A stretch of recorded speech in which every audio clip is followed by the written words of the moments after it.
Nagsorry ang mga magulang ng pasaherong nag-akusang hinold up siya ng isang rider.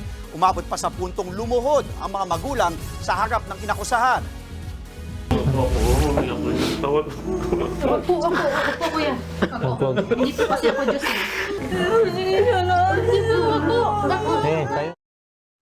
Kasama ng pasaherong si J.Ann Gadiane ang kanyang anak at mga magulang nang magtungo sa tanggapan ng Pasay Police. Dito sila personal na humingi ng tawad sa rider na si Vicente Young Jr. at ang kanyang asawa. Nakiusap silang huwag nang ituloy ang kaso laban kay J.Ann. Sa kabila niyan, ayon sa rider, kailangang harapin ni J.Ann ang consequence ng mga ginawa niya. Ayon naman sa Pasay Police, tuloy ang preliminary investigation at kukunin na nila ang counter affidavit ng dalawang kampo.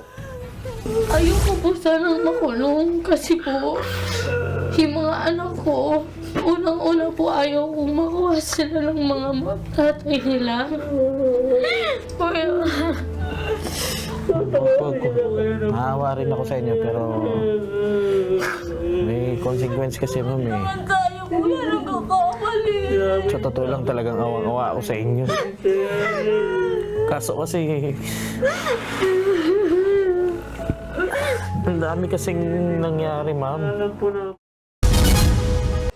Mga kapatid, Andre Felix po, iba na ang may alam at may pakialam sa panahon ngayon. Para sa tuloy-tuloy na balitaan sa Frontline kahit weekend, mag-follow at subscribe sa social media pages ng News 5.